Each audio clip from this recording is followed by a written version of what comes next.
I want to show you how to make some beautiful winter Christmassy earrings. They are full of details, and that candy cane border gives them just the right amount of whimsy.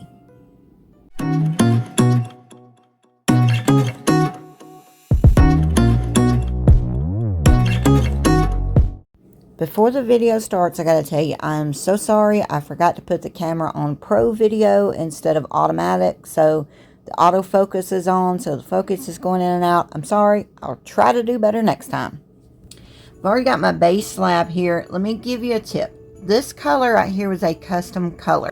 When I rolled it out on the setting that I wanted it rolled out on, I didn't have enough of it. It was going to be a small piece. Got some scrap clay.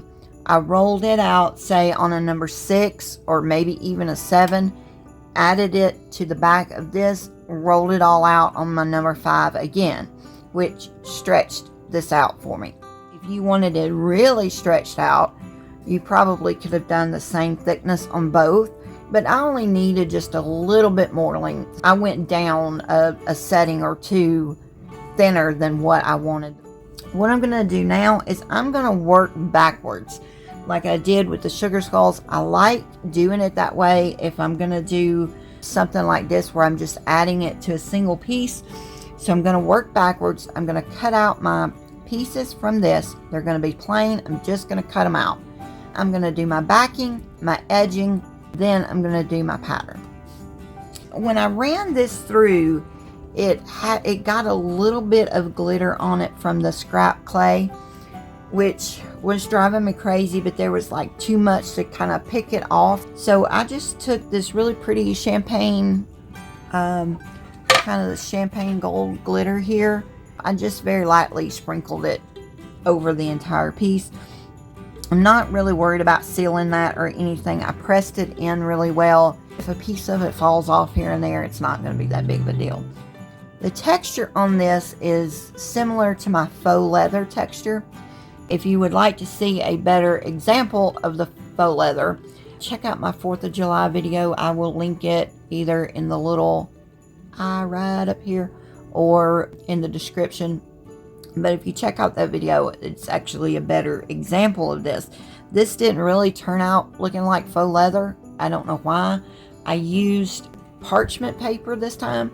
I normally use just plain printer paper or tissue paper. Maybe that's why it looks much different. I'm not sure. I'm going to cut out my shapes. These are going to be basic shapes. I don't want any like really complicated, overly decorative shapes because I'm going to put an edging on this. And if the shapes have a lot of like dips and, you know, if it's a really decorative shape, it's a little bit harder to put an edging.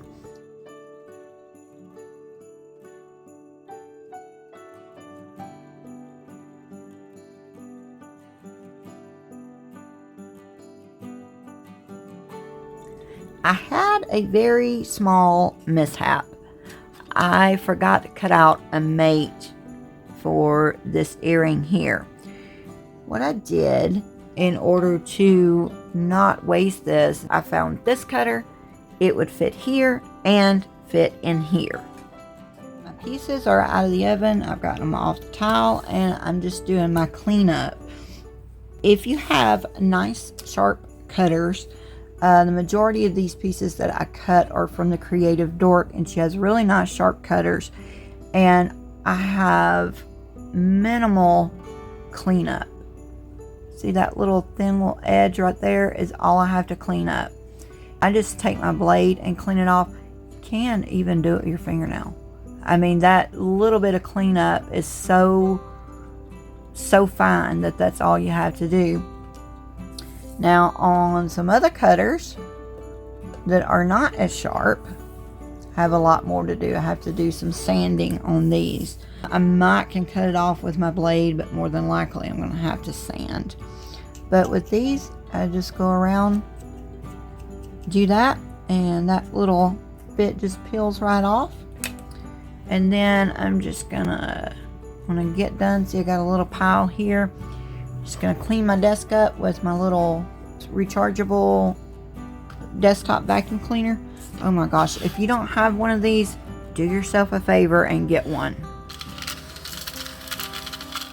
Now that my pieces are baked and out of the oven, I'm going to work on the backing.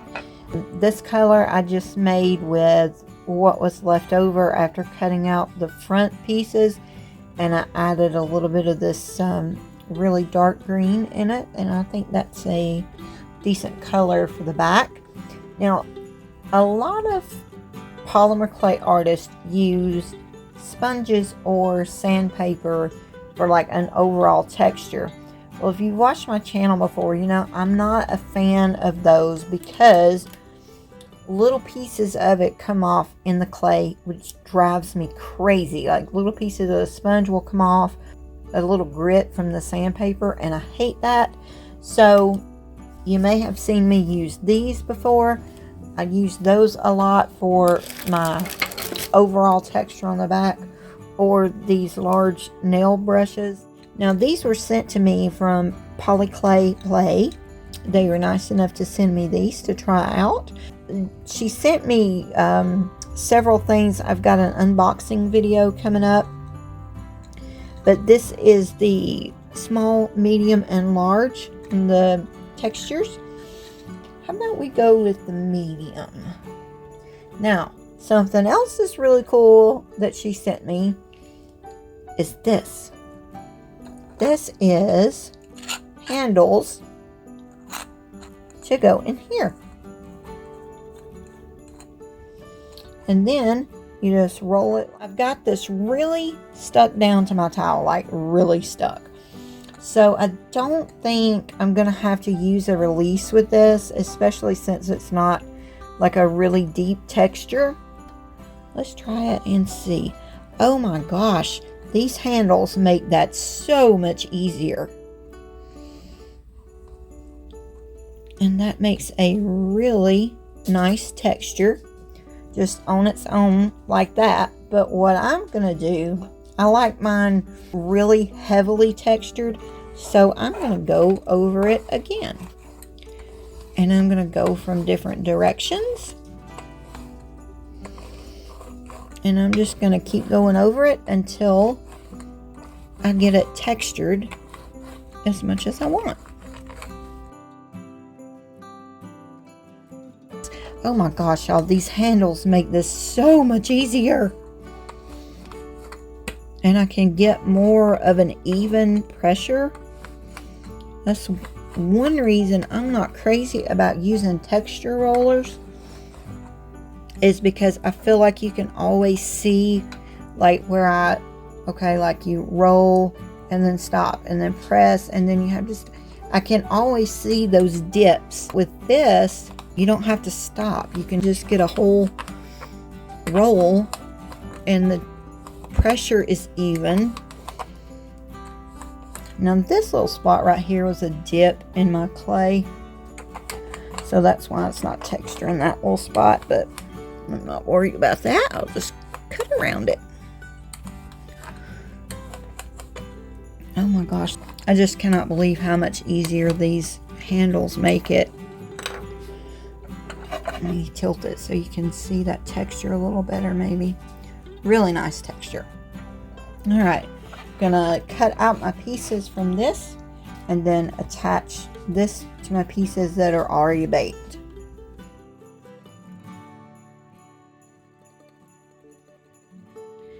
I wanted to mention how I'm baking these pieces once I get them back. This is nice and flat. It's not bent.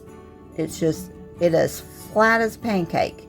Now, the reason this is as flat as it is because I did a tile sandwich. If you don't know what a tile sandwich is, take a tile, piece of paper, you can use an index card, you can use printer paper, cardstock, whatever you got. Put your pieces on there, and you put another piece of paper, and then you take another tile, put it on top, and then you have a tile sandwich.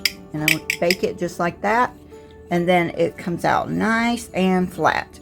I'm going to show you how to attach your studs, or your posts rather. Some people will attach them and then cover it with resin, and I don't know, that can be problematic. I've just got to where I prefer to embed them between 2 layers of clay, and that is going to be your safest bet that it is going to last for a long time. Don't glue your posts on. It's not going to hold. It's not. It's going to fall off.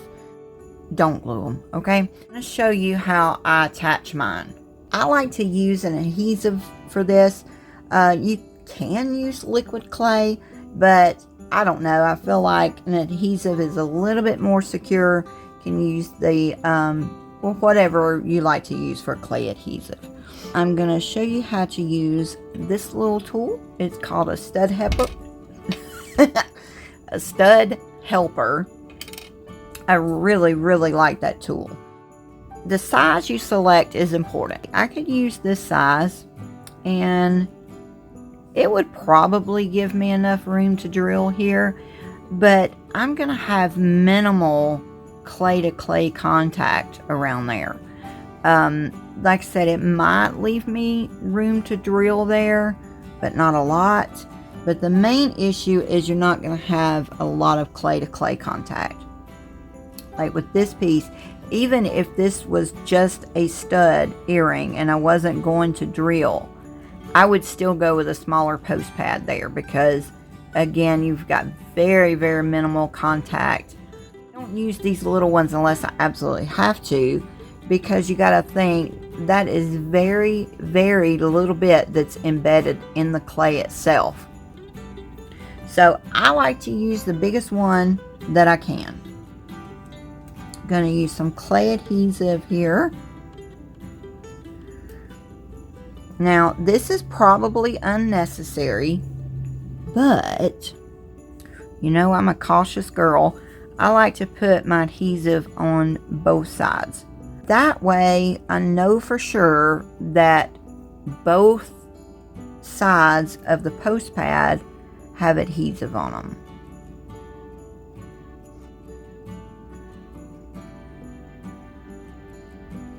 I like to use my stud helper. You can get these from the Creative Dork. It makes embedding your studs so much easier. I'm going to use some Armor All. If you're looking for Armor All to use as a release, you just want the original protectant. I'm going to spray just a little bit right there on my towel and spread it over. Don't want to use too much, just a little bit there. And from there, I'm going to lay my raw clay piece on there. There's different ways that you can use this tool, and if you would like for me to make kind of a short video showing you different ways to use this, just let me know. Post placement is important. You don't want it way up here at the very top, because if you put it way up here, then it's going to be hanging fairly low on the ear.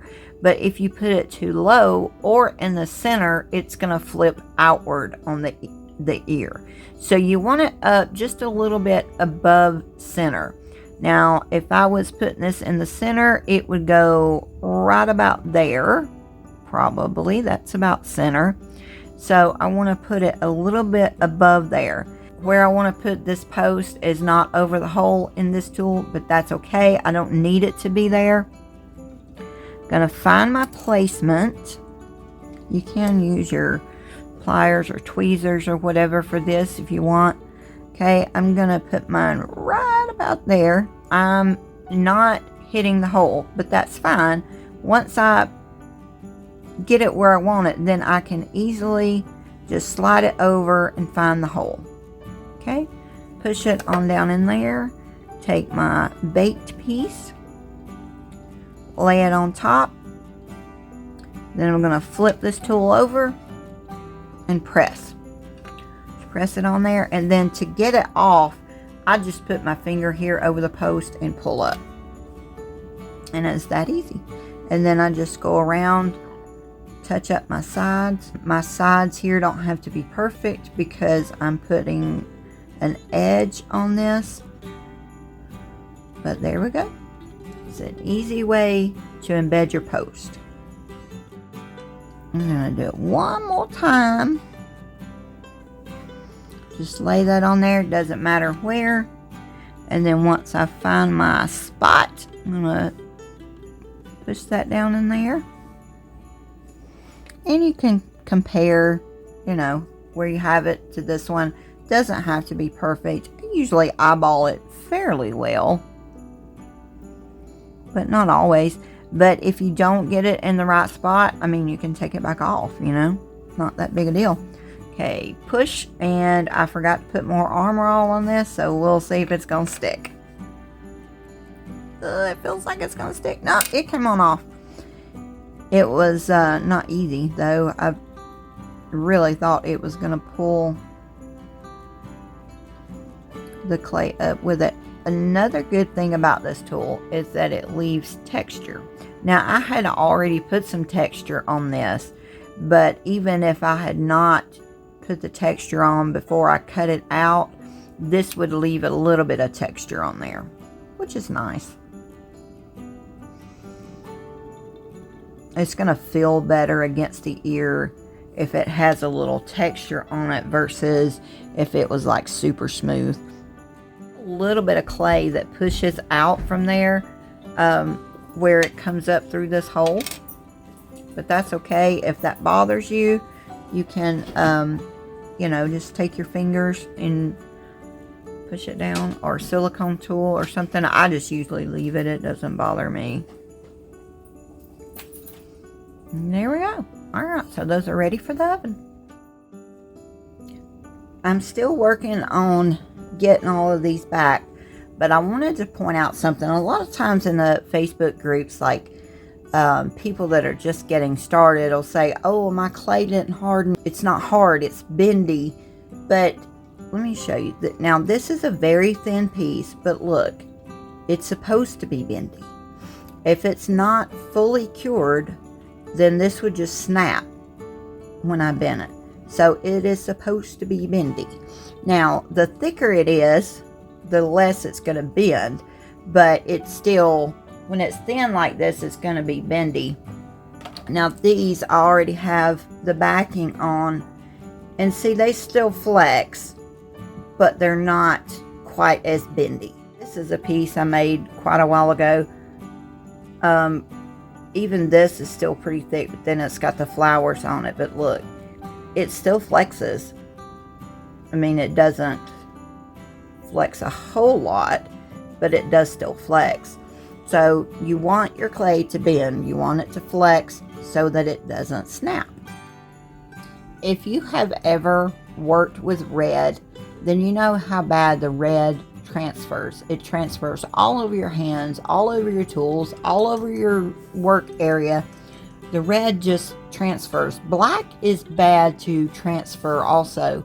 So to combat that, if you mix translucent clay with your red, it keeps it from transferring. If you've ever tried to work with red and white around the Christmas time, like doing candy canes and things like that, it's just absolutely impossible, because the red gets all over your hands and it transfers to the white, which turns your white pink. So if you mix the translucent with the red, it kind of, I guess, like dilutes the pigment, I want to say. I mean, I don't know how else to explain it.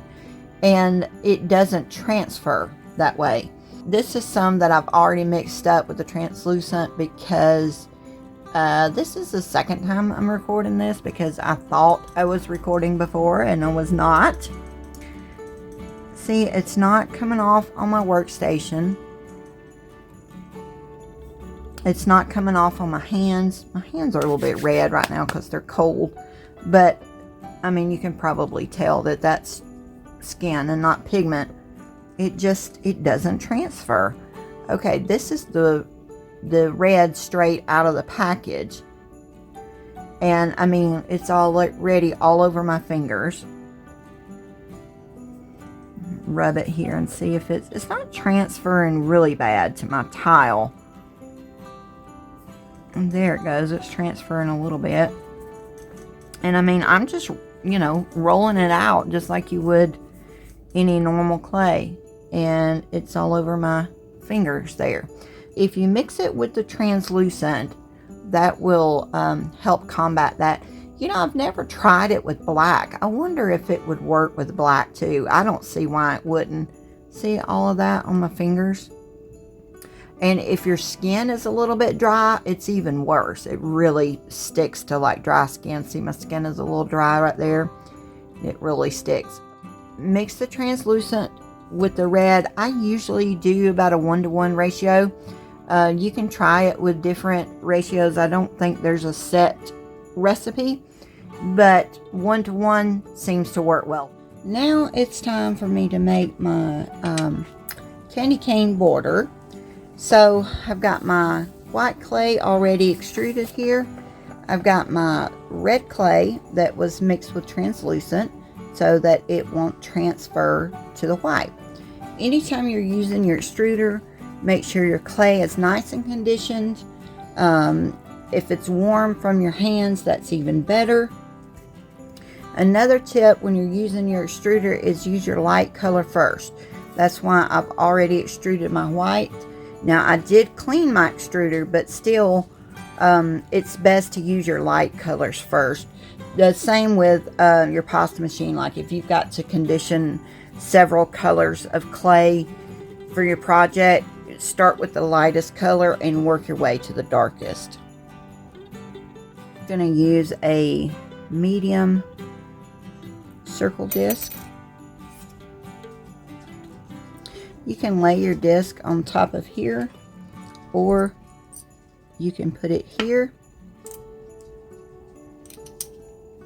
and then screw the lid on.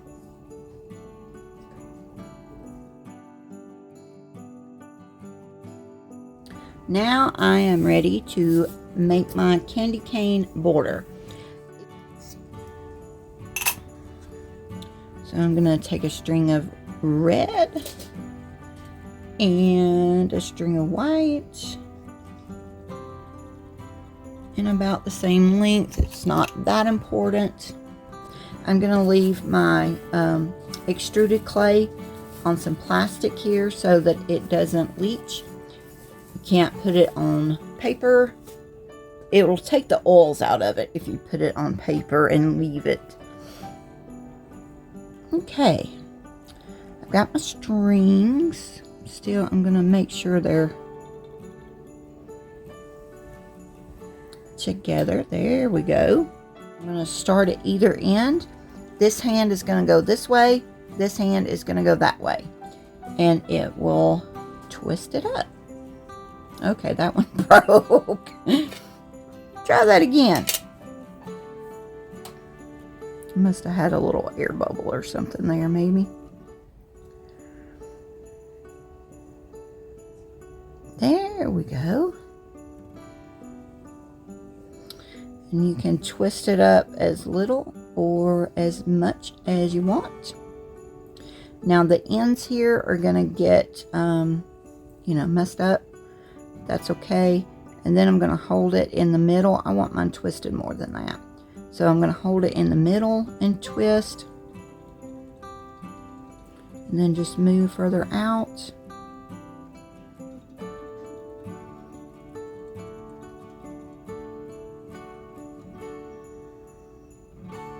Okay, I think that's about how I want it.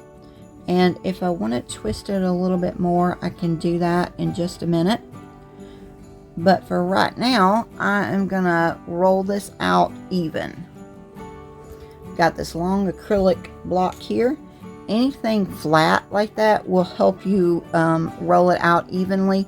But you see it's textured right now. They're still in their string form. So I'm going to roll it out to make it become one piece. Twist it just a little bit more. And see how it rolls back? If you just go slow, kind of hold it here for a minute if you need to, it will stay a little bit better. just have to give the clay, you know, a minute to get used to being in that position. Like I said, the ends are going to get messed up. These actually might still be usable once I get this part twisted up. Okay, take my acrylic block and roll it out until they're flat.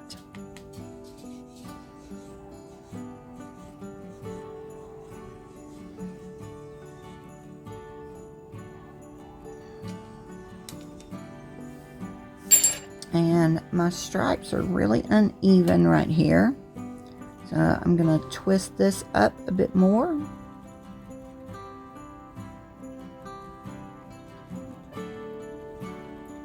Twist this part up a bit more. Okay, and then I'm gonna roll it again. I mean, you could roll it with your hands, but it's just going to be easier to roll it with something like this, and you're going to get a more even roll. I'm going to try to keep it straight under here.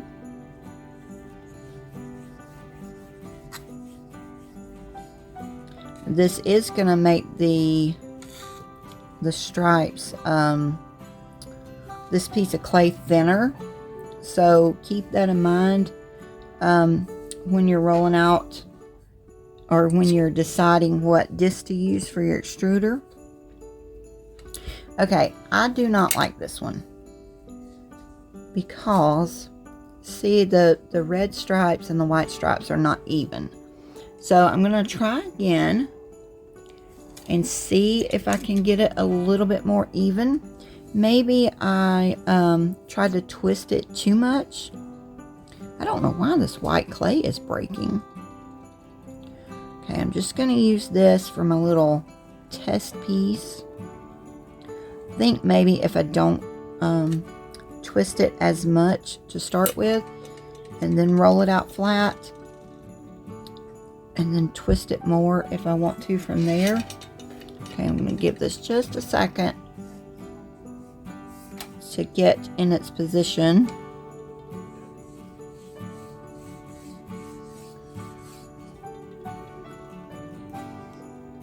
Yeah, see, that's better. And if I want to twist it a little more, I can. Also, when you're rolling this, your twists are going to spread out. The stripes are going to spread out. Somehow that came untwisted.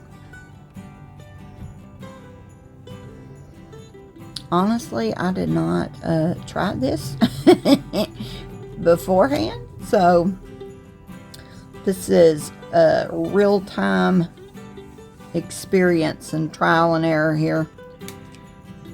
Okay, that looks a little better.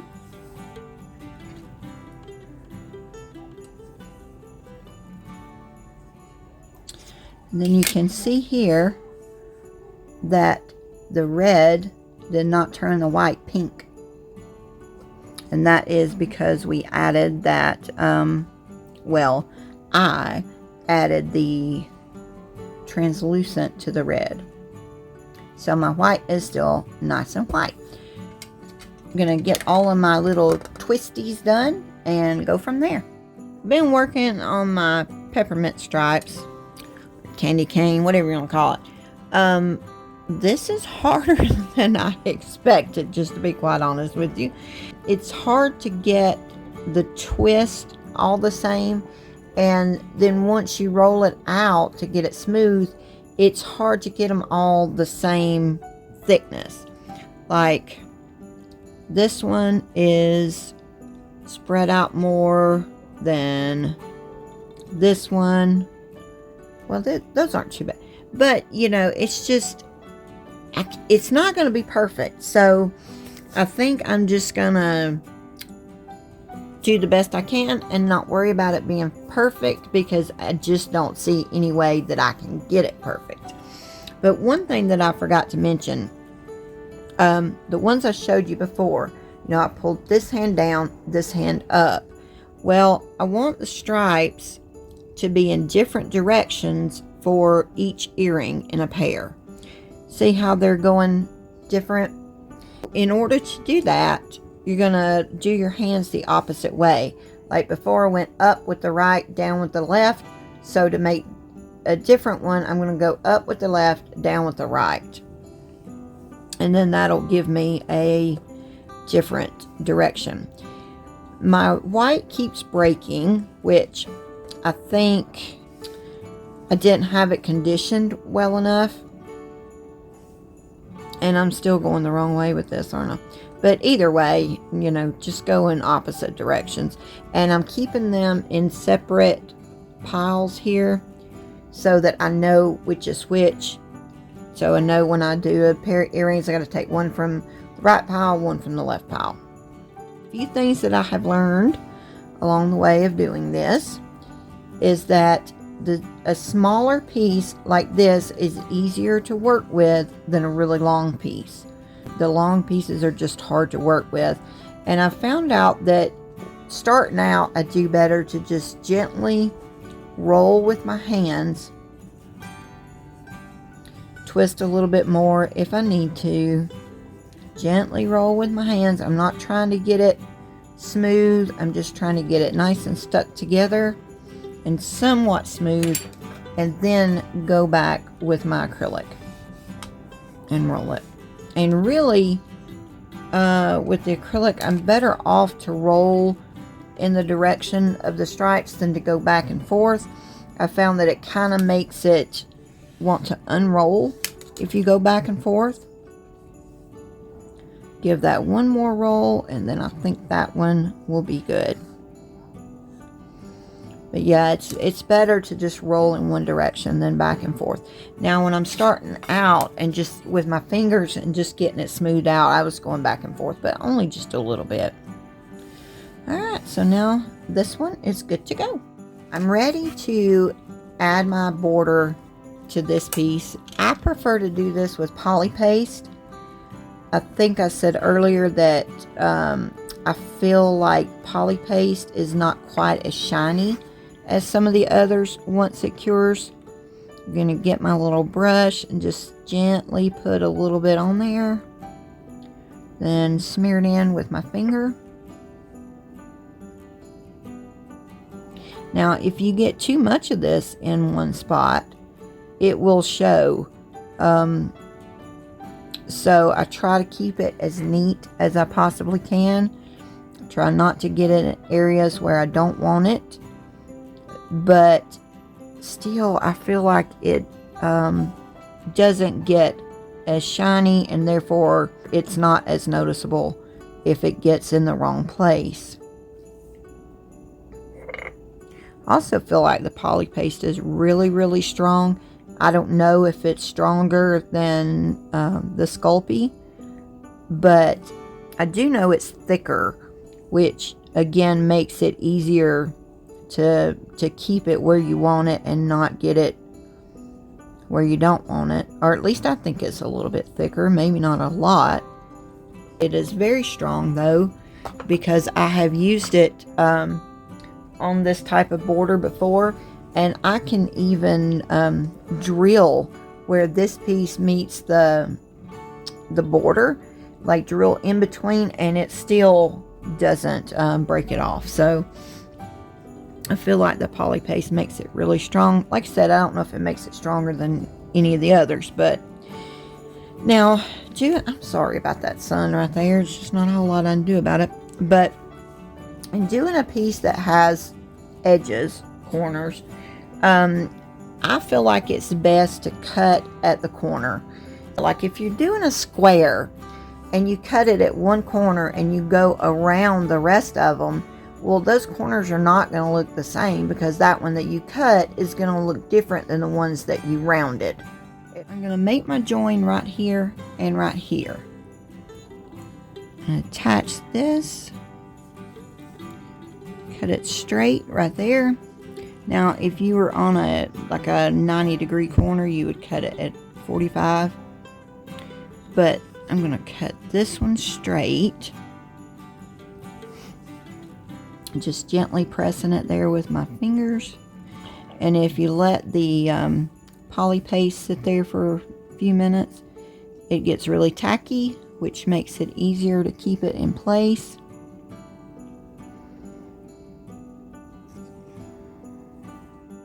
I just gently push those together, because if you try to smooth this joint out too much, it just makes a mess, or at least it does when I've tried it.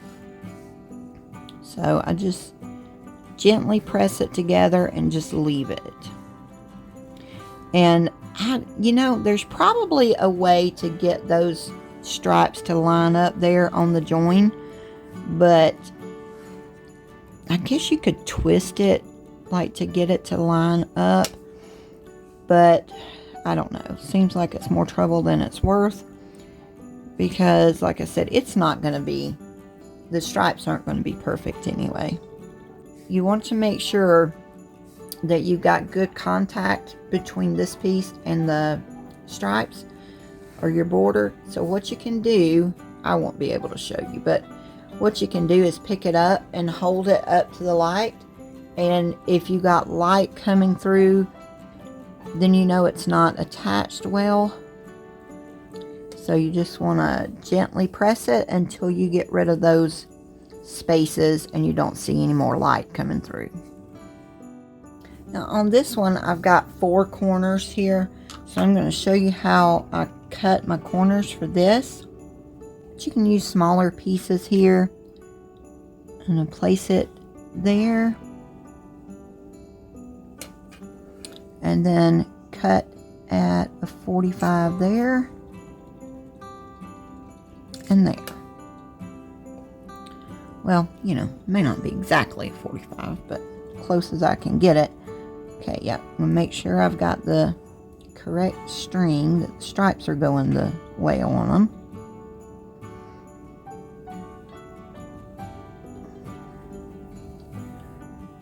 Cut this one.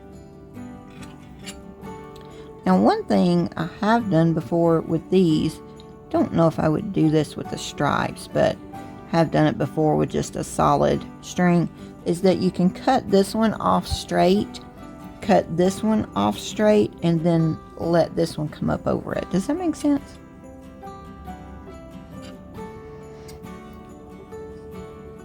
And then after you cut that one, a lot of times you can just turn this one around, because you know it's cut at the same angle.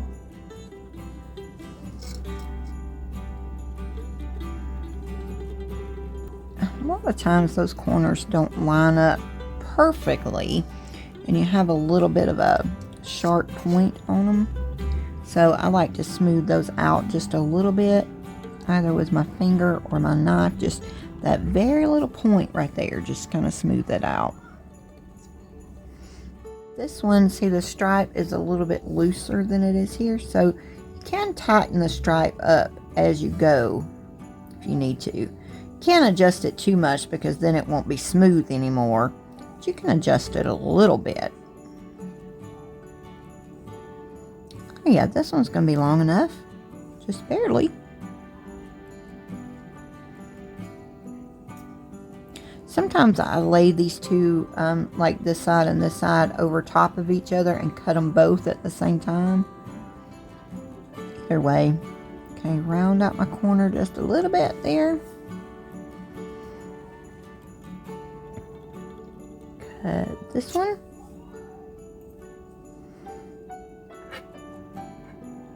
Sorry if you can hear hubby's TV in the other room.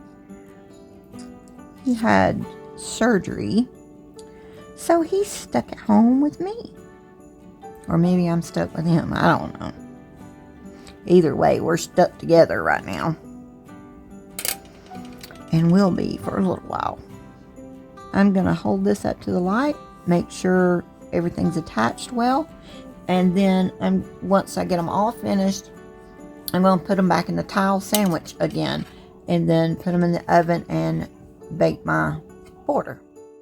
All of my pieces are baked again and out of the oven. They all have their beautiful candy cane border on them.